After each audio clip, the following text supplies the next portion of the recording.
Magandang araw po.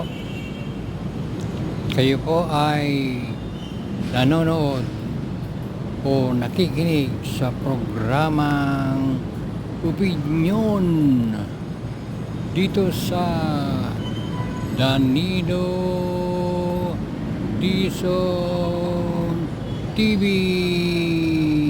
Palakpakan. Tapos stricto ka. Gusto mo talagang kaya mo. If you want to make the city peaceful, gawain mo yan. Make the city peaceful. I do not care paano mo gawin, basta gawin mo ang city ko peaceful. But that is the time na kung sabihin mo masabit sila bang gamali, talagang papasok ka to. Because I hate the order. So in a sense, I take full responsibility if there is any. Akin yan. And should I be included in the charge or charges? Yes. I'd be willing to go to court, explain, and if it is not legal, according to the judge, or insufficient, wala tayong magawa. Makulong tayo. At trabaho Trabaho yan. Mr. President, to the Honorable Chairman, so you are now making a distinction. When you say you take full responsibility, you're talking about the policy consideration, the orders that you've given the PNP. However, you would make a distinction as to individual cases in which you would claim you would not know. No, alam ko kasi sir, pag sinabi mo campaign against drug, I mean, as president, ginawa ko yun.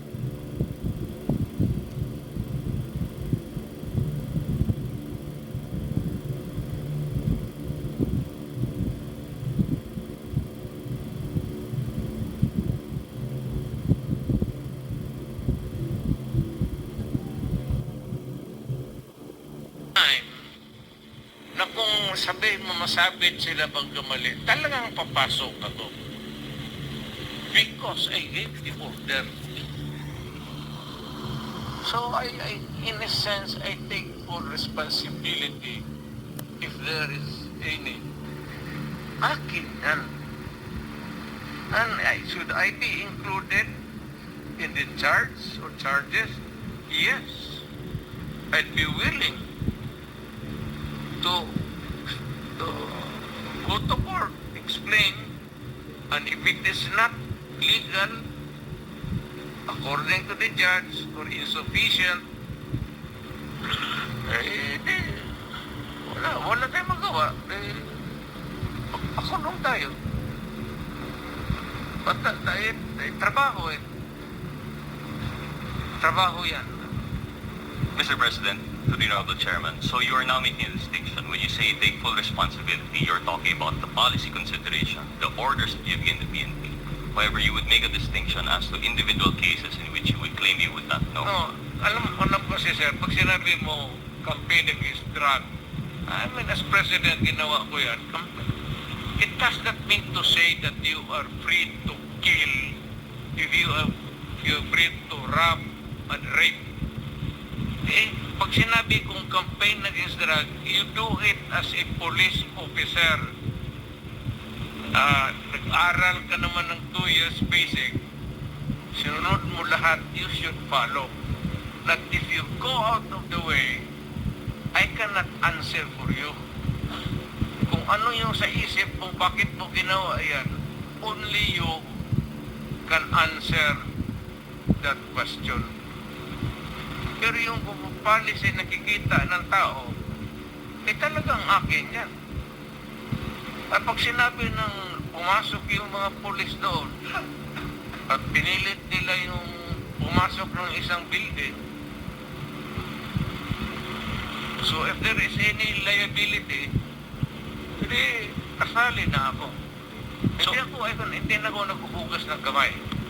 So, Mr. President, from your statement relating to the policy consideration, you take full responsibility at least for example, collateral damage in legitimate police operations. Yes. That is one of the examples. Kasali na yan.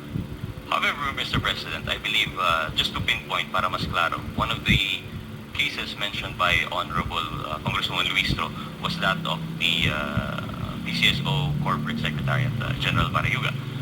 And for your enlightenment, Mr. President, the reason it was conducted, according to the witness, Colonel Santi Mendoza, is that he did it in the name of your order. He did it in the name of your war on drugs. Allegedly, he was given the order to conduct the hit, and it was part of the war on drugs. So what we see from that testimony, Mr. President, the Honorable Chairman, is that because of your order and because of your statements and pronouncement, it has emboldened the police force to conduct these operations. And although you might not have personal knowledge of the same, and you might have not given the personal order, your subordinates, through the Chief PNP, through Colonel Leonardo, have allegedly conducted these operations. Now, in relation to that, you said that you will not take full responsibility for that case because you have no consideration. You have no participation and such. How now do we reconcile your acknowledgement of full responsibility for policy orders versus what is happening on the ground, Mr. President? When I say that I have faith in the police, when I order them to do something, kailangan pagka may nagkamali dyan, masagutin mo rin. Huwag mong do not leave them hanging. Somebody has to say that I was the one who ordered. And if there was something that went wrong, then I have also to answer for it. But you do not go into a campaign, you do not go into a drive for nothing. It is always a legitimate government action. So in this case, Mr. President, in the case of the Barayuga stay, in which the witness, Colonel Mendoza, mentioned that he conducted it in the belief that it was part of legitimate police operations under the orders of his superior, Colonel Leonardo, this was under your directive in the war on drugs. Yet you said you will not take responsibility when you were asked by Congresswoman Luistro. He is a working policeman po. Hindi po siya sinipa, hindi po siya tinanggal. He made this statement against his own interest. So how now do we reconcile? Where do you draw the line of your responsibility in this war on drugs, Mr. President? Because guilt is personal. Alam mo, pagka nagkampay binaril ka dyan, it's always personal. So in that sense, hindi mo talaga sasagutin yan because what is anong ang nasa isip niya? Eh kung sabihin mo, drive lang, pati yung tao dyan nakaupo lang, barilin mo, to be something, lumaban. Pero kung sabihin mo, ako ang nag-utos, I take full responsibility sa what happened. So, if there is a case that is going to be filed, you can file the case against me, including the hearing.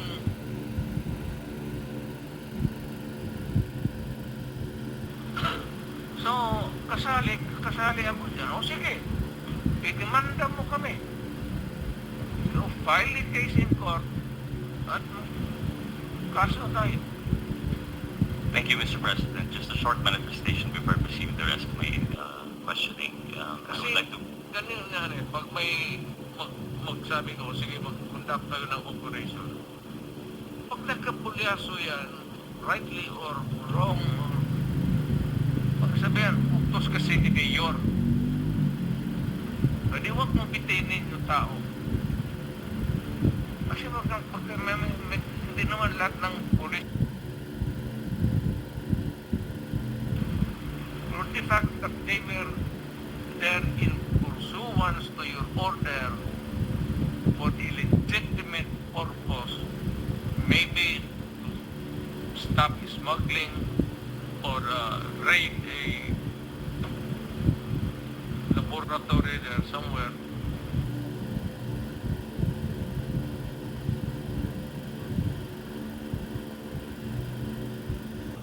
Since this morning, I was intently listening to the former president. At nung umaga po, during the first interpellation, nabanggit ninyo na kayo mismo ay nagugulat na sa dami ng pinatay at inutusan niyong pumatay pero wala pang kaso laban sa inyo. Bakit po kaya ganun, Mr. Former President? Ewan ko, sir. Ikaw lang makasagot niyan. Marami pong salamat for responding.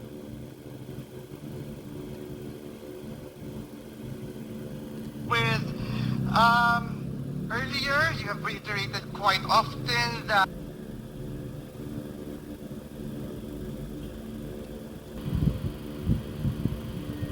you will cooperate. Papayag po kayong maimbestiga at magpaimbestiga sa ICC. Is that right, Mr. President? Matagal ko na silang hinintay, sir. Ako nga ang lilipad na doon kung may pera lang. Sa totoo lang. Mr. Chair, Mr. Former President, the second question is, doon po sa investigasyon na ito sa ICC, papangalanan niyo po ba ang mga miyembro ng Davao Death Squad?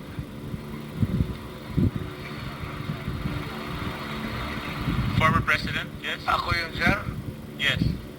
Your response? Can you turn the mic on?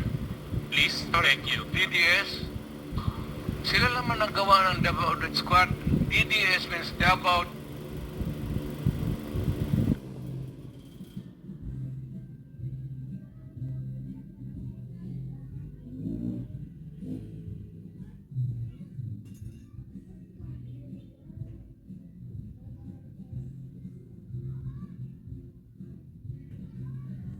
Correct term. You are abusing the phrase to the detriment of my city. Wala na tuloy pumupunta doon.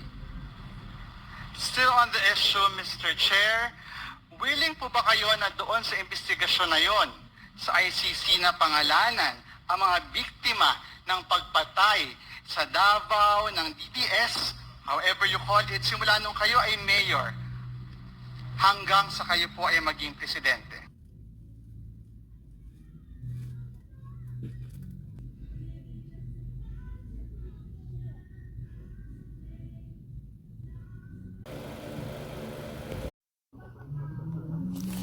Magandang araw po sa inyong lahat. Kayo po ay nakikinig sa programang Opinyon dito sa Danilo Dizon TV. Palakpakan. Ang aking pong topic ngayon ay tungkol sa nagaganap na mga investigasyon sa lower house at sa upper house o Congress. Yung po kasing Congress na tinatawag natin ay isang mababa o mababang kapuluan saka mataas na kapulungan. Yan po, kasi isa lang po yung ginagawa nila, gumawa ng batas. Magsisimula sa lower house, tapos iakyat sa upper house, pagdidipatayin pa rin doon, at pag final na, pipirmahan na ng ating Pangulo. So, ano po ba ang ginagawa ngayon ng mga congressman? Sila po ay nag-iimbestiga sa paglabag, lalo na sa EJK na sinasabi nila. Paano po yan? Umamin na po si dating Pangulong Rodrigo Roa Duterte na talagang pinatupad niya doon pa lang sa Davao nung mayor siya, yung mga pagpatay para maglinis lang ng mga criminal daw. Yun ang sinabi niya. At nung naging Pangulo siya, pinatupad sa buong bansa yung ginagawa nila pagsugpo ng mga kriminal. Hindi lang droga, lahat-lahat na. Basta may kinalaman sa krimen. Mga rape, mga hold up, lahat na, akit bahay. at maging sa paglaban sa lumalaban sa gobyerno kagaya ng NPA, no? So yun po ang dapat binibigyan ng solusyon natin, na yun yung dapat doon tayo nagko-concentrate. Kaso wala pong ganon na ginagawa ang ating gobyerno. Ang atin ay yung mga congressman natin patuloy na gumagawa ng batas na halos nandyan na po lahat ng batas na dapat ipatupad nandyan na, halos kumpleto na nga yan ang kulang na lang dyan yung pagpapatupad. At pagka kagaya niyan, umamin na si dating Pangulong Duterte na inamin niya na kung mali man yun, pananagutan niya yun. Ang tanong, wala rin tayong ginagawa yung mga congressman, parang kahit isa takot na isampa na siya ng kaso. Wala man lang isa sa kanila, senador o congressman, pumunta na sa husgado, magsampa na ng kaso kay Duterte. Meron ba? Parang wala, tahimik naman kahit po sa nangyayaring investigasyon na yun, halos sati parang may maka Duterte at may Marcos, kumakampi kay Marcos, mayroon kumakampi kay Duterte, halos pantay yung iba naniniwala doon sa ginawa ni Duterte kasi na sa pagsugpo ng illegal na droga, na pagsugpo yung war on drugs. Kaya iba tahimik sa tingin nila tama yun kaya tahimik sila So hati ang opinyon. At parang ilan lang yung kumukontra sa ginawa ni Duterte. Parang lumalabas ganun. Kasi ang katuwiran ng iba, halos karamihan na, mas marami ito, ang nagsasabi na nung panahon ni Duterte, nabawasan ng mga drug addict, mga pusher, at ng mga drug lord. Yun ang tingin nila. Pero sa tingin naman ng iba, napalitan lang ng ibang drug lord na kakampi ni Duterte, ni Digongyo. Pero lumalabas na naglinis, pero ang pumalit yung mga kaibigan niya. At lumalabas pa nga si Duterte ang pinakapinulong drug lord sa mga kwento-kwento natin, mga sa tabi-tabi. So parang tama yung ginawa ni Duterte, yun ang naisip niyang paraan para masugpo ang mga kriminalidad, na which is sabi ng iba mali. Ayon sa batas, mali yun dahil kailangan may due process, hindi yung basta pumapatay ka.